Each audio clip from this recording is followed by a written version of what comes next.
ছোটবেলা থেকেই খুব ইচ্ছে ছিল একটা বাড়ি হবে, বাড়ির সামনে রাস্তা থাকবে, আর ঠিক রাস্তার সামনেই থাকবে খেলার মাঠ। তো হয়েছেও সেটা, কিন্তু একটু উল্টো হয়ে গেছে। তো বাড়ি হয়েছে, বাড়ির সামনে আর রাস্তাটা হয়নি, হয়ে গেছে পুকুর। পুকুরের পরেই হয়েছে খেলার মাঠ।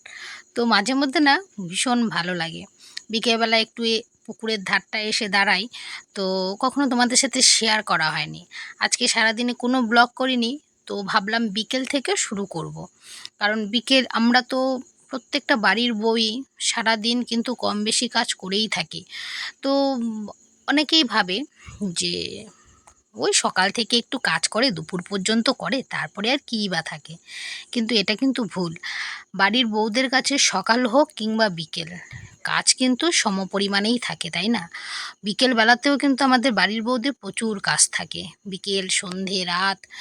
এখানে ছাদের জলটা আজকে ছেড়ে দিয়েছি, আজকে 18-19 দিন হয়ে গেছে ছাদে জল দেওয়া হয়েছে। তো একটু একটু শ্যাওলা পড়ে যাচ্ছিল, সেই জন্য তোমাদের দাদা বলল জলটা ছেড়ে দাও। কিন্তু জলটা ছাড়তে গিয়ে আমার এত কষ্ট হয়েছে কি বলবো তোমাদের। এক তো শ্যাওলা পড়ে যাচ্ছিল, সেই জন্য পুরো ছাদটাকে ভালো করে ঝাঁটা দিয়ে ডলে ডলে আমাকে তুলতে হয়েছে সেই শ্যাওলাগুলো। আর জল বাঁধিয়ে রাখার জন্য তো ইট দিয়ে আটকে রেখেছিল ফাঁকাগুলো, মানে সেগুলো খুলতে যে আমার কী পরিমাণ কষ্ট হয়েছে কি বলবো। আর ঝাঁটা দিয়ে ঝাড় দিয়ে দিয়ে যে শ্যাওলাগুলো তুলেছি না, দুটো হাতে আমার পুরো ফোসকা মতো পড়ে গেছে। তো কি করব, বেশি কষ্টের কাজটা তো তোমাদের দাদা করেই রেখে গেছে, আর এইটুকু তো আমাকে করতেই হবে। আর এখনও কিন্তু ছাদের কাঠ বা বাঁশ কিছুই খোলেনি, এখনও আছে, থাকবে। তোমাদের দাদা মিস্ত্রিদের বলেছে 25 দিনের আগে কোনোভাবেই কাঠ খুলতে না। তো সেই জন্য ওগুলো আছে, কিন্তু আমি জাস্ট ওপরে জলটা ছেড়ে দিলাম।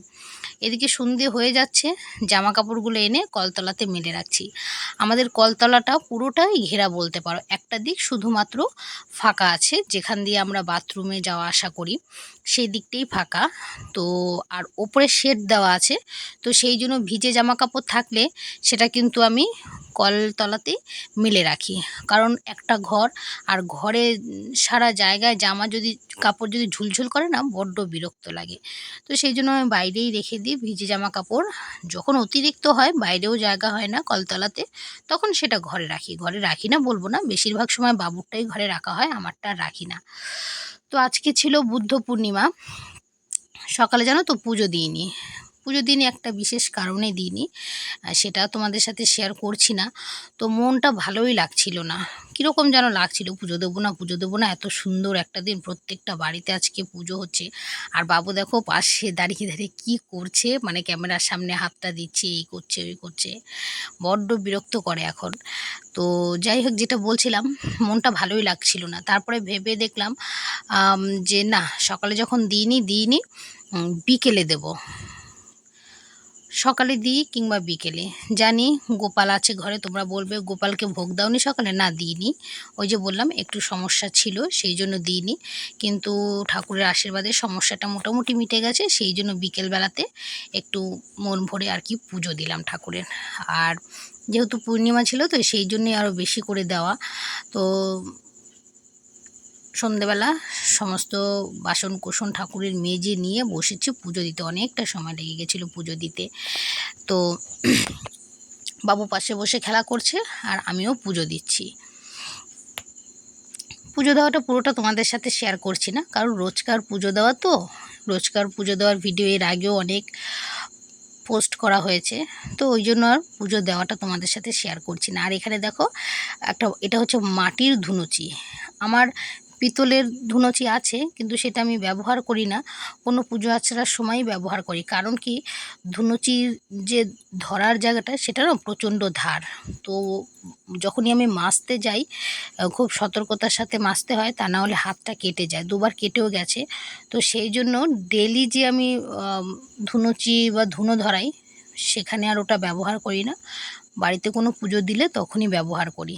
তো ওই জন্য দেখো মাটির ধুনুচিতেই একটু ছোবা ধরিয়ে বাড়ির চারিদিকটা দেখিয়ে দেবো, যেহেতু আজকে পূর্ণিমা, পূর্ণিমা, অমাবস্যা, শনিবার, মঙ্গলবার, বৃহস্পতিবার এগুলোতে চেষ্টা করি একটু ধুনো দেওয়ার বাড়ির চতুর্দিকে। ভালো, এটা কিন্তু বেশ ভালো।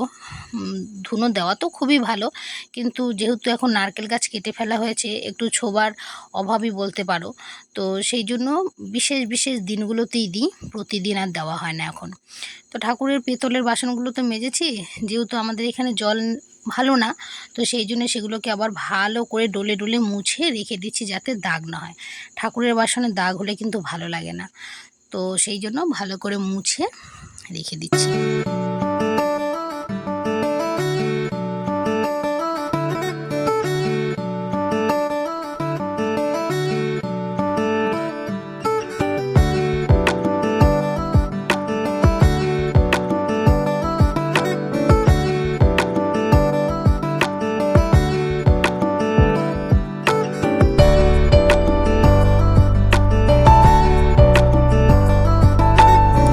অনেক বাড়িতেই কিন্তু ঠাকুরকে বছরের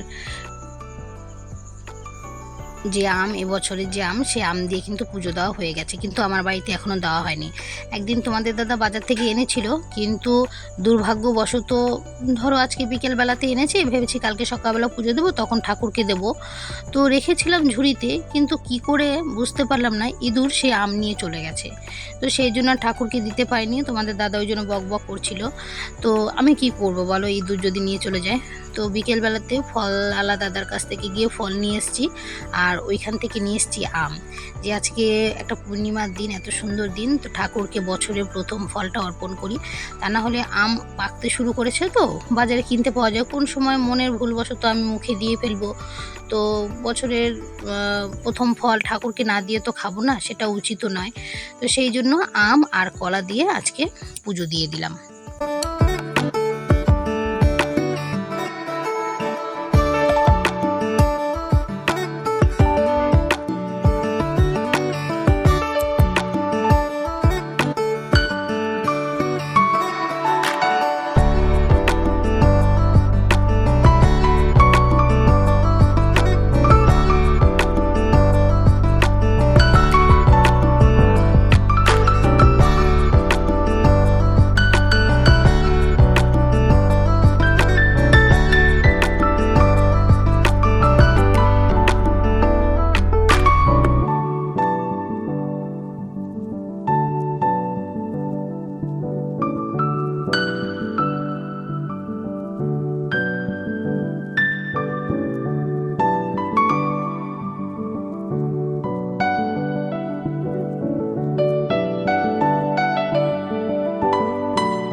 ঘরের পুজো দিয়ে চলে এসেছি তুলসী তলাতে।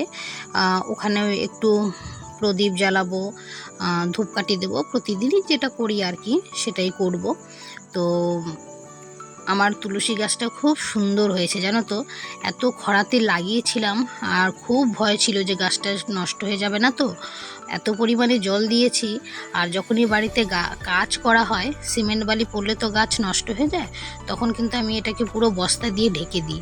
তো যার ফলে হয় কি, গাছটা বেশ ভালো হয়েছে। তুলসী মঞ্চে গাছ যদি শুকিয়ে যায় খুব খারাপ লাগে কিন্তু দেখতে, আমার তো একটু ভালো লাগে না। তো গাছটা বেশ ভালোই হয়েছে। আজকে যেন আরও বেশি করে গাছটাকে ভালো লাগছিল, যেহেতু ক্যামেরাতে দেখছিলাম, এডিট করার সময় ভীষণ ভালো লাগছিল গাছটাকে। তো যাই হোক, সন্ধে ঠন্ধে দিয়ে চলে এসেছি। দেখো এখন একটু পাঁচালি পরে নেব। ওই যে বললাম বুদ্ধ পূর্ণিমা, তো বৃহস্পতিবার বুদ্ধ পূর্ণিমা, তো একটু পাঁচালি তো পরবই। তো চলো আমি পাঁচালিটা পরে নিই। বিনা করে হেন কালে নারদ মহামুনি, ভক্তি ভরে উভয়ের পুন মিল তিনি, করজোরে লক্ষ্মীরে সম্বোধি ঋষি বর, এক কথা কহি মাগো তোমার গোচর, নরলোক পানে মাগো চাহ একবার, মর্তবাসী অন্যভাবে করে হাহাকার, বলো মাগো কৃপা করি কৃপা পেরো ফলে, মর্তবাসী নর নারী দুঃখ সদা জলে, শুনি লক্ষ্মী নারদেরে বলেন তখন, ধরাবাসী দুঃখ পায় পাপেরও কারণ, লক্ষ্মী রূপা নারী স্মৃতি পাঠানো মর্তেতে, আমারে ভুলে সে তারা পড়িয়া মহেতে, লজ্জাদি গুণ যত রমণীরও আছে, সুখে লাগি বর্জন করেছে, স্বামীরে না মানে তারা না শুনে বচন, ইচ্ছামতো হেতা সেতা কইছে।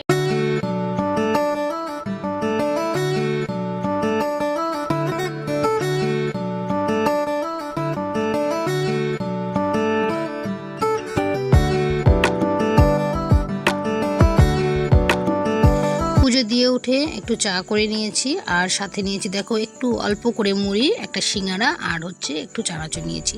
এটাই এখন খাবো। বাবুকে হচ্ছে কমপ্লান খাইয়ে দিয়েছি দুধ দিয়ে।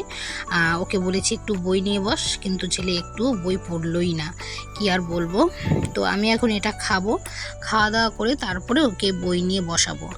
আর বদমাস, খুব বদমাস হয়ে গেছে, একটু পড়াশোনা করতেই চায় না, লেখাপড়া করতেই চায় না। যেটুকু টিউশন পড়বে সেটুকুই, যেটুকু স্কুল যাবে সেটুকুই, তার বেশি আর কিছুই করতে চায় না। তো একা একা বসে চা খাচ্ছি, আর তোমাদের দাদার কথা ভাবছিলাম যে মানুষটা থাকলে দুজনে একসাথে বসে চা খেতাম আর কি। তো এই জিনিসগুলো মাঝে মধ্যে কিন্তু খুবই খারাপ লাগে। আর এখানে দেখো পূর্ণিমার চাঁদটা তোমাদের সাথে একটু শেয়ার করছি, কত ভালো লাগছে আকাশটা, তাই না? যদিও বা ক্যামেরাতে ভালো ওঠেনি, কিন্তু খুব সুন্দর লাগছিল কিন্তু আকাশটা। আর এখানে কালকে প্রচুর জামাকাপড় কেচেছিলাম, কিন্তু অনেকটা বেলাতে কেচেছিলাম, প্রায় দুপুর 2টো বেজে গেছিলো। আর সেই জন্য সব জামাকাপড় না শুকোয়নি। আজকে আবার সেগুলো একটু রোদে দিয়েছি, দেওয়ার পরে শুকিয়েছে, তো ভাঁজ করা হয়নি। আর এখন বসে গেছি একটু ভাঁজ করতে, কারণ জামা কাপড় যেহেতু একটা ঘর, তো মানে এক জায়গায় ভোর হয়ে থাকলে না বড্ড বিরক্ত লাগে দেখতে। আর দেখতে পাচ্ছ আমার মুখটা নড়ছে, আমার দিদি ফোন করেছিল, মাস্তুতো দিদি। তো দিদির সাথেই কথা বলছিলাম আর জামা কাপড়গুলো গুছিয়ে নিচ্ছিলাম। ফোনটা লাউডে দেওয়া ছিল, তাই অসুবিধে হচ্ছিল না কথা বলতে। জামা কাপড় গুছিয়ে এই দেখো নিয়ে চলে এসেছি, ডিটক্স ওয়াটার বানিয়েছিলাম সকালবেলা, সেটা ফ্রিজে রেখে দিয়েছিলাম বেশ কিছুক্ষণ, 15-20 মিনিট হয়ে গেছে, বের করেছি সেটাকে এখন একটু খাবো বলে। ডিটক্স ওয়াটারটা আগে কিন্তু খেতে ভালো লাগতো না, এখন বেশ ভালো লাগে, একটা ফ্রেশ ভাব লাগে জানো তো জলটার মধ্যে। আর যেহেতু ফ্রিজে থাকে একটু ঠান্ডা ঠান্ডাই থাকে, আর খুব ভালো লাগে। কিন্তু যারা কখনো খাওনি তারা ট্রাই করে দেখতে পারো। এক তো এটা খাওয়া খুবই ভালো, আর বেশ ভালো লাগে, খারাপ লাগে না একেবারে। তবে আমার মনে হয় এটা ফ্রিজে রেখেই খাওয়া উচিত, ভালো, কারণ নাহলে এতটা সময়, এখন এত পরিমাণে গরম, জল ওইভাবে ঢেকে রাখলে কিন্তু নষ্ট হয়ে যেতে পারে। জলটা নষ্ট হবে না, জলের মধ্যে যেই জিনিসগুলো থাকে সেগুলো হয়তো নষ্ট হয়ে যাবে। এখানে রাত্রেবেলাতে তখন 9টা 10 বেজে গেছিলো, বাবুকে ভাত খাইয়ে দিয়েছি। আজকে সোয়াবিনের তরকারি করেছিলাম, সেটা দিয়ে ওকে ভাত খাইয়ে দিয়েছি। আর আমি দেখো রাতে খেয়ে নিচ্ছি হচ্ছে একটু কেলক্স, তো ফল দিয়েই খাচ্ছি। বলবে যে রাত্রেবেলা ফল খাচ্ছ, ওই যে সন্ধ্যেবেলা পুজো দিয়েছিলাম, পুজো দেওয়ার পরেই তো চা মুড়ি খেয়েছি, তাই ফলটা আর খাওয়া হয়নি। তো ভাবলাম যে ওই ফলটা দিয়েই একটু কেলক্স খেয়ে নিই। আজকে রাতের ডিনার এটাই আমার, আর কিছু খাবো না। বাবুকে ভাত খাইয়ে দিয়েছি, ও চলে গেছিল ওর জেজের ঘরে।